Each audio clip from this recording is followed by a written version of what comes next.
What is going on, guys? So I'm back today to talk about another TikTok recommendation. And this is a film that came out a few years ago that I was really interested in seeing from the moment I saw the poster.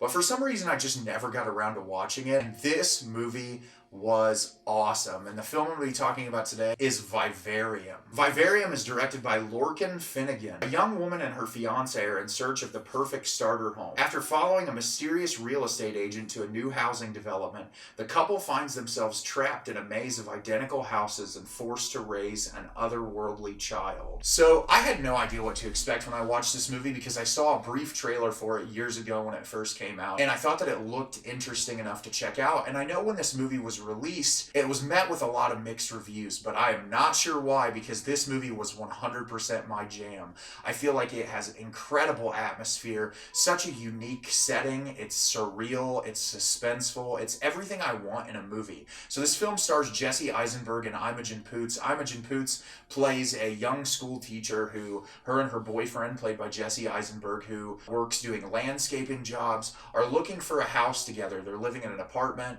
they both want to find somewhere new, and so they go to this real estate agent place who they meet the guy, and he's like a caricature, just absolutely wild, acting super weird, and he's like, hey, do you want to go visit this home and this new property we built called Yonder? You can just follow me in your car, we'll go out there and check out the house. And so they're like, yeah, sure, we'll go look at it. So they follow him out to this place, they get there, and there's no one in any of these homes, and it's just houses that are just going on and on and on. And what I loved about it was it's CGI animated in a very cartoony way, and it's done so intentionally to make it seem cartoony. Even the clouds look like Toy Story painted. And so they get in there, they pull up in front of the house, which is number 9. He takes them inside, starts showing them the house. It's like ridiculous enough as like the house has like paintings of the house and the rooms that they're in on the wall. They get in there, and then Martin, the guy showing them the houses, disappears.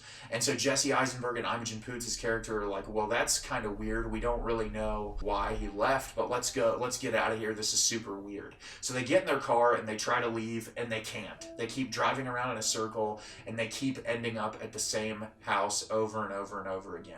So they go inside, they're like, oh, there's no reason for us to keep trying this. We'll try again tomorrow. They end up going in, like taking the champagne and the food, eating and drinking it, falling asleep. They get up the next morning and they realize they can't get out. The cars ran out of gas. They then try to like hop fences to get out by following the sun. They can't get out of there, and they see food delivered to their front porch. So they start living in this house, and all of a sudden one day a box gets dropped out front, and it has a baby inside of it, and there's a little text on the side that says, raise the baby and we'll release you. And so the film is the two of them find out that they're going to have to raise this baby, while Jesse Eisenberg starts digging this hole in the front yard to try to figure out if there's a way to get out of this place. And the baby is not a normal baby. It grows at a super rapid rate. It makes strange noises. It has a really weird dubbed over adult voice that does this weird mimicking of both of them. And it's really at its core a commentary on the suburban lifestyle in America, and this idea of like the American dream while fleshing it out as to what it really is, which is just a mundane, bland, boring life. And it's really executed well, and that's what I liked about the movie. It's obviously there's moments that are like hit you over the head, like they talk about how the food all tastes the same.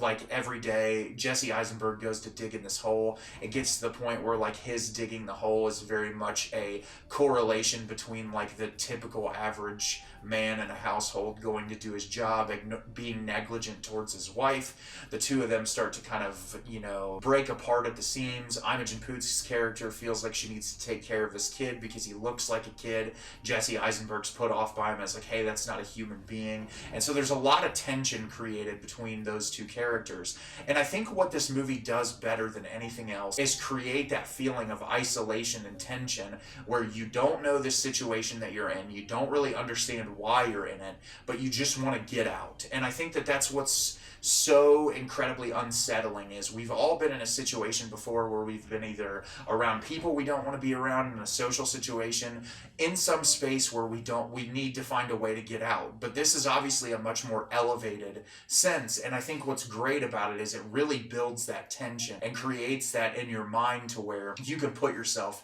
in the situation of these characters, feel what they're going through, and really kind of build up that own tension in your head that makes you feel so uncomfortable. And I think the filmmakers do a really great job with that. The third act punch of this movie is brutal. It really surprised me. It's really like an elongated episode of The Twilight Zone that is executed really, really well. And I enjoyed the entire runtime of this. I think Imogen Poots is probably the strongest character in this, but even Jesse Eisenberg does a really great job. I felt like he kind of played out of the norm of what we're used to from him, and he does a really, really fantastic job. The little child actor in this is horrifying. He's fantastic. And I'm so glad I finally got around to checking this movie out because it was a lot of fun. So have you seen Vivarium? Did you love it? Did you hate it? Leave me a comment down below. Let me know what you thought. I thought this movie was great. It was so much fun, unique, original, everything I could have wanted. It was a great time. As always, if you can like the video and subscribe to the channel, it helps me out a lot and lets me know the type of content you're looking for. I'm always putting out new material and look forward to getting more out for you in the near future. And as always, everyone, thank you so much for watching and have a great rest of your day.